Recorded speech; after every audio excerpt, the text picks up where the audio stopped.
వారు ఉన్నప్పుడు జరిగినటువంటి సందర్భం ఇది. ఏం జరిగిందంటే వారందరూ కూడా బయలుదేవతను పూజించేవారు. చెప్పండి, అందరూ కూడా బయలుదేవత.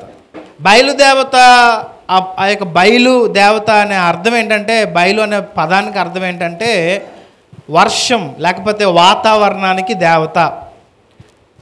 ఈ యొక్క ఆకాశమునకు దేవత, వర్షానికి దేవత అని అర్థం అన్నమాట. ఆ బయలు దేవత అని గనక మనం ఆలోచించినట్లయితే ఆ పేరుకి అర్థం. వాళ్ళకి ఎలాగైనా బుద్ధి చెప్పాలి అని చెప్పి, ఎందుకంటే వారు అతన్ని కూడా హింసిస్తున్నారు, ప్రవక్తలను చంపుతున్నారు. అలాంటి కఠినమైన పరిస్థితిలో ఏలియా ఉన్నాడు. అలాంటి సమయంలో దేవుడు వారికి ఎలాగైనా బుద్ధి చెప్పాలని మరి ఏలియాని ఎన్నుకోవటం. ఏలియాకు ప్రత్యక్షమై దేవుడు చెప్పాడు, ఇదిగో ఆహాబు దగ్గరికి వెళ్ళి ఎలాగూ చెప్పు అని చెప్పినప్పుడు ఆహాబు దగ్గరికి వెళ్ళి ఏలియా మాట్లాడుతున్నాడు. ఎవని ఇశ్రాయేలు దేవుడైన ఆ యెహోవా జీవము తోడు, నా మాట ప్రకారము గాక ఈ సంవత్సరములో మంచైనను వర్షమైనను పడదని ప్రకటించాను.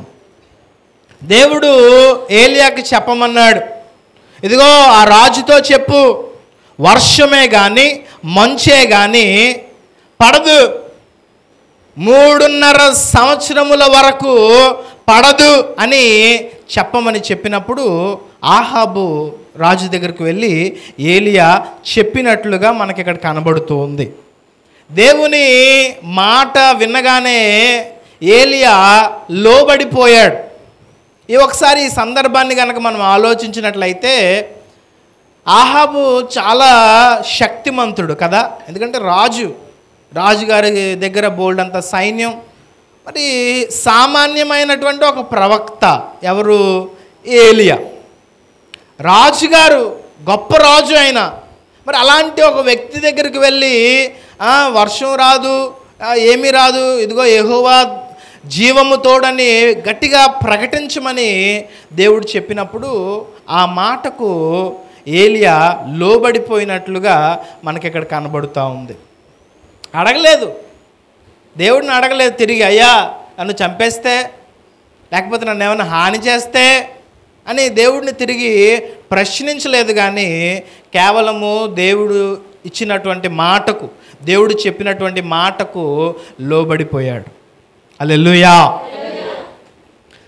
ఒకవేళ మనం ఏలియాను కనుక అడిగినట్లయితే, ఏలియా ఆహాబు రాజు కదా, శక్తిమంతుడు కదా, నీకు భయమే లేదా, ఆయన దగ్గరికి వెళ్ళి మాట్లాడాలంటే నీకు భయమే లేదా అని కనుక మనము ఏలియాని అడిగినట్లయితే, ఏలియా ఒకవేళ ఇలాగ అంటుంటాడేమో. ఏమంటాడంటే, నేను రోజు రాజులకు రాజు అయిన ప్రభువులకు ప్రభు అయిన దేవునితోనే మాట్లాడుతున్నాను, నాకు ఈ ఆహాబు రాజు ఒక లెక్క అని ఉండొచ్చు. మాట్లాడే అనుభవం ఉంది కనుక ఏలియా ఎప్పుడు భయపడలేదు. ఏ సందర్భంలో కూడా ఏలియా భయపడలేదు. కేవలము ప్రతి మాటకు కూడా ధైర్యంగా రాజుగారి ముందు ఇది నా మాట అని చెప్తున్నాడు. ఇదిగో నేను చెప్పిన ప్రకారము ఇక నుంచి వర్షమైనా మంచైనా రాదు అని ఒక రోషముతో, ఒక అథారిటీతో చెప్తున్నాడు అనమాట. ఇంకా ఒక శక్తితో చెప్తున్నాడు. ఏమంటున్నాడంటే, ఇంకా వర్షమే కానీ మంచే కానీ రాదు. ఎవరి ముందు? రాజు. దేవుని మాటకు విధేయత అనేది చాలా చాలా కొన్నిసార్లు కష్టం. శిష్యులందరూ కూడా అలాగే ఉన్నారు. ఎవరు ఏ మాట చెప్పమంటే అలాగే వెళ్ళి పరిచర్య చేశారు. అది కష్టమైనప్పుడు కూడా దేవుని మాటకు లోబడ్డారు కనుకనే దేవుడు వారి పక్షాన నిలవబడ్డాడు. తర్వాత దేవుడు అన్నాడు, వెంటనే మరి ఆ రాజుగారి కోపం వచ్చింది. ఏలియాను చంపడానికి ప్రయత్నించారు. ఏలియా కోసం వెతుకుతుంటే దేవుడు మరలా ప్రత్యక్షమయ్యి, ఇదిగో నీవు కేరేతు అను వాగు ఒకటి ఉంది, అక్కడికి వెళ్ళు, ఆ నీళ్ళు తాగు, అలాగే నీకు ఆహారం కూడా నేను అనుగ్రహిస్తాను. ఎలా పంపిస్తాను? ఎలాగంటే, నేను కాకోలమునకు ఆజ్ఞాపించాను, నీకు ఆహారం తెస్తాయి. ప్రతిరోజు పొద్దున్నే ఒక మాంసం, రొట్టె మాంసం, సాయంత్రం అయితే రొట్టె మాంసం. ఏ ధనవంతుడు కూడా ప్రతిరోజు చికెన్ తిండు కదా, తింటారా? ప్రతిరోజు చికెన్ తింటారా? ఏలియాకు మాత్రం ప్రతిరోజు కూడా విందు భోజనాన్నే దేవుడిచ్చి ఉన్నాడు. హల్లెలూయా, హల్లెలూయా. ఎందుకు అని గనక మనం చూసినట్లయితే అతడు విధేయత చూపాడు గనుకనే. ఎవరైతే దేవునికి విధేయులు అవుతారో వారి యొక్క బాధ్యతను దేవుడు తీసుకుంటాడు. ఎవరైతే దేవుని మాటకు విధేయులు అవుతారో, దేవుని వాక్యమునకు విధేయులు అవుతారో వారి యొక్క బాధ్యతను దేవుడు స్వీకరిస్తాడు. దేవుడే వారిని అన్ని విషయాలుగా చూసుకుంటాడు.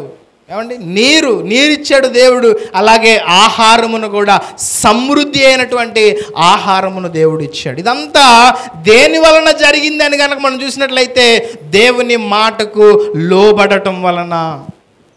అనేక మంది ఈరోజు దేవుని మాటకు లోబడట్లేదండి. దేవుని మాటను తృణీకరిస్తూ ఉన్నారు, విడిచిపెడుతూ ఉన్నారు, పెడచెవిని పెడుతూ ఉన్నారు. దేవుని మాటను అంగీకరించట్లేదు. క్రైస్తవులే, విశ్వాసులే, కానీ దేవుని మాటను స్వీకరించే విషయం వచ్చేసరికి భ్రష్టులైపోతూ ఉన్నారు.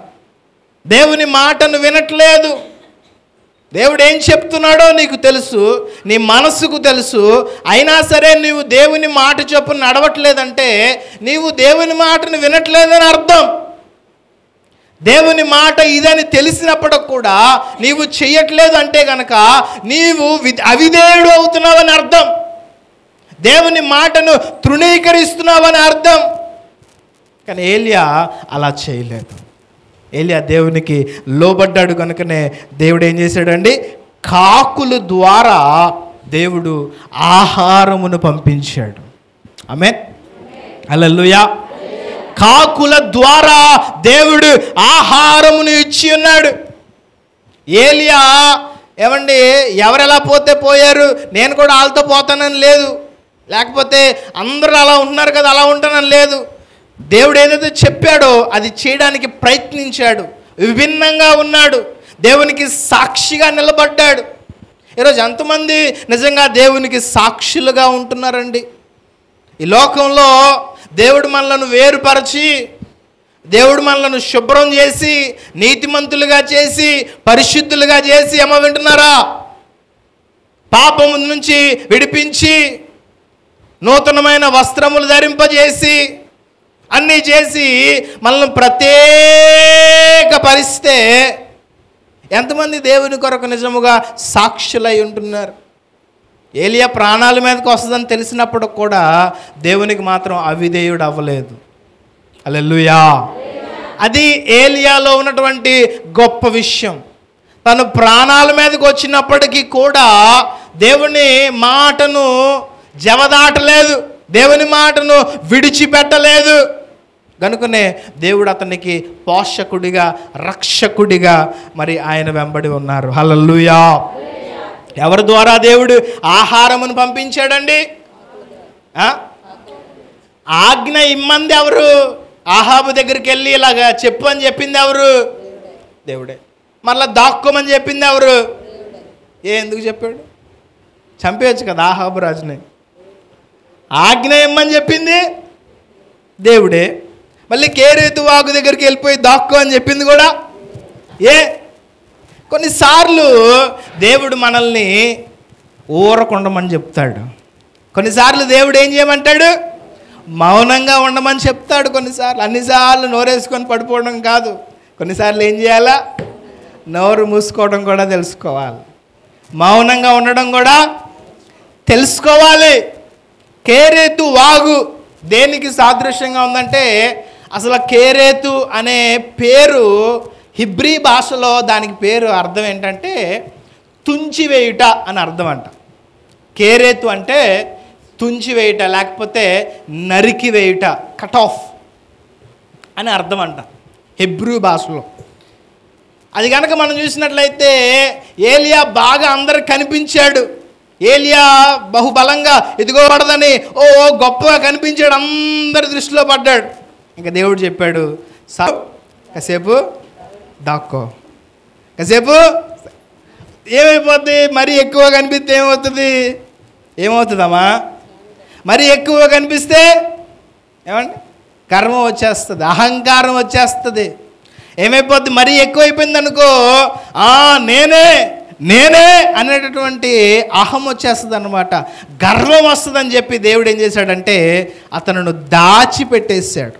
దేవుడు ఆహాబు రాజుని నాశనం చేయలేక కాదు, లేకపోతే వాళ్ళని చంపలేక కాదు, ఏలియాని సరిచేయడానికి, ఏలియాని కుదురుగా ఉంచడానికే.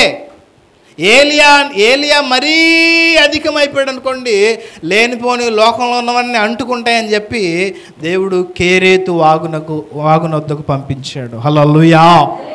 కేరేతు దగ్గరకు వెళ్ళి ఒంటరిగా మరలా దేవుని దగ్గర ప్రార్థనలో గడుపుతూ ఉన్నాడు. హల్లెలూయా. ఆశ్చర్య చేశాడు. మరలా ఏమైంది? మరలా ఒంటరిగా అయిపోయి మరలా దేవుని దగ్గర గడుపుతూ ఎప్పుడైతే మనం దేవుని దగ్గర ఉంటామో మనకి ఎలాంటి గర్వం ఉండదండి, ఎలాంటి అహంకారం ఉండదు, మనకి ఎలాంటి చెడు ఆలోచనలు ఉండవు. దేవుని నుంచి దూరం అయిపోయే కొద్దే అన్నీ వస్తూ ఉంటాయి. దేవునికి సమీపంగా ఉన్నప్పుడు ఏది రాదు. కానీ దేవుని నుంచి దూరం, చూడండి, కొవ్వొత్తు దగ్గరికి పురుగులు ఏమైనా వస్తాయా? రావు. కొవ్వొత్తు లేకపోతే పురుగులు అన్నీ కూడా వస్తూ ఉంటాయి. ఎప్పుడైతే వెలుగు ఉంటుందో, వెలుగు దగ్గర మనం ఉంటామో ఏది మన దగ్గరికి రాలేదు, ఏవి మన మీద దాడి చేయలేవు. ఆ యొక్క వెలుగు నుంచి మనం ఎప్పుడైతే దూరం అయిపోతూ ఉంటామో అన్నీ మనల్ని ఆవరిస్తూ ఉంటాయి.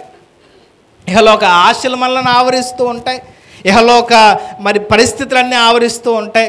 అందుకే ఏం చేయాలంటే, ఒకరోజు ఏం చేయాలంటే ఎవరికి చెప్పకుండా వెళ్ళిపోవాలి, గదిలోకి వెళ్ళిపోయి ప్రార్థనలో గడపడం అలవాటు చేసుకోవాలి. ఏలియాలాగా ఒంటరిగా కూర్చొని మోకరించడం అలవాటు చేసుకోవాలి. ఇప్పటివరకు బాగా కనిపించావు, చాలు వెళ్ళిపో, ఒకసారి దేవుని దగ్గరికి వెళ్ళిపో, దేవుని దగ్గర మోకరించు, దేవుని దగ్గర గడుపు. ఏలియా అదే చేశాడు. అప్పటి వరకు పరిచర్య చేశాడు, బాగా బలంగా అందరిదే కనిపించాడు. కానీ సమయం వచ్చింది, తను తాను బలపరుచుకునే సమయం వచ్చిందనమాట. తను తాను సిద్ధపరచుకోవాల్సిన సమయం వచ్చింది, తను తాను దిద్దుకోవాల్సిన సమయం వచ్చింది. వెళ్ళిపోయి ఏం చేశాడంటే తనను తాను దిద్దుకున్నాడు, తనను తాను బలపరుచుకున్నాడు, తనను తాను ఆధ్యాత్మికముగా సరిచేసుకున్నట్లుగా దేవుని యొక్క వాక్యం చెబుతా ఉంది. హల్లెలూయా, హల్లెలూయా. అలా చేస్తూ ఉన్నాడు గనుకనే, దేవుని మాటకు విధేయుడయ్యాడు గనుకనే దేవుడు కాకోలము ద్వారా ఆహారమును ఏలియాకు పంపించాడు. ఈ కాకులు ఎవరండి? ఈ కాకులు ఏంటివి? కాకుల్ని అందరూ తిడతారు, ఎందుకురా కాకిగోలా అంటారు. కాకి స్వరం బాగోదు, బుద్ధి అసలు మంచిది కాదు. కాకి స్వరమే మంచిది కాదంటే కాకి బుద్ధి అసలు మంచిదా? పిల్లల దగ్గర లాక్కొని తింటుంది, మంచి బుద్ధి అండి అది? తన్నేసి మరీ లాగేసుకొని తింటుంది, బురదలో ఉన్నా తినేస్తుంది, కులుకాలంలో ఉన్నా సరే తినేస్తుంది, ఎక్కడ చెత్త ఉన్నా సరే తినేస్తుంది. ఏమండి, శ్మశానాల్లో కూడా ఇది తింటుంది కాకులే. ఎందుకు ఇది చెప్తున్నానంటే కాకి పరిశుభ్రంగా ఉండదు, మంచి బుద్ధి కూడా కాదు. ఏమండి, తిండిపోతుంది. ఏంటి? తిండిపోతుంది. ఇంకా పావురాలు శుభ్రంగా ఉంటాయి, మంచి ఆహారం తింటాయి, గ్రద్దలు ఇంకా శుభ్రంగా ఉంటాయి. కాకి మాత్రం ఎక్కడెక్కడ ఈ ఎంగిల్ నీళ్ళు పడేసినవి, చెత్త చెదారం, వీటి కోసం ఆశపడుతుంది, ఎత్తుక్కోదు. ఆహారాన్ని సొంతగా ఎత్తుక్కొని తినదు. ఏ చెత్త కనిపిస్తే తింటా ఉంటుంది ఈ కాకి. కానీ అలాంటి అపరిశుద్ధమైనటువంటి దానిని కూడా ఒక పాస్టర్ గారు చెప్పారు, అలాంటి ఒక అపరిశుద్ధమైన దానిని కూడా ఒక పరిశుద్ధమైనటువంటి కార్యము కోసం దేవుడు ఉపయోగించుకున్నాడు. హల్లెలూయా, హల్లెలూయా. కొంతమందిని అలాగే ఉపయోగించుకుంటాడట. వారు వెళ్ళి ఇంకొకరు ప్రార్థన చేస్తే వాళ్ళకి స్వస్థత కలుగుతుందట. కానీ ఆ ప్రార్థన వలన వీళ్ళకి మాత్రం ఎలాంటి, వారు వెళ్ళి ఇంకొకరికి మాటలు చెప్తే వాళ్ళు బలపరచబడతారట. కానీ దానివల్ల వీళ్ళకేమి అంటే, మురికి గిన్నెని పరిశుద్ధమైన కార్యాలకు దేవుడే ఉపయోగిస్తాడట. ఆ రీతిగా ఈ కాకిని ఎలాగైతే వాడుకున్నాడో, కొంతమంది మందిరంలో ఉంటారట, వారు మురికి పట్టి ఉంటారు, కానీ పరిశుద్ధమైనవే వారిలో నుంచి వస్తూ ఉంటాయి, కానీ వాటి వలన ఎలాంటి ప్రయోజనం కూడా ఉండదు.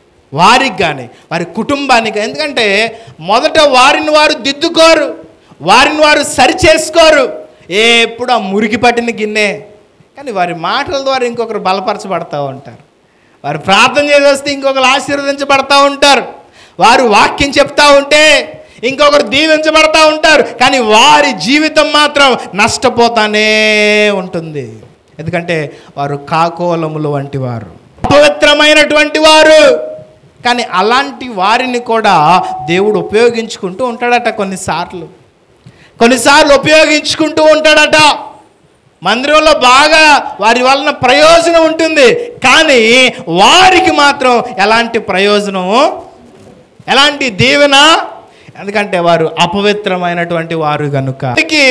విధేయుడయ్యాడు ఏలియా కనుకనే దేవుడు కాకోలము ద్వారా ఆహారమును పంపించి కేరేతు వాగు ద్వారా నీటిని ఇచ్చాడు.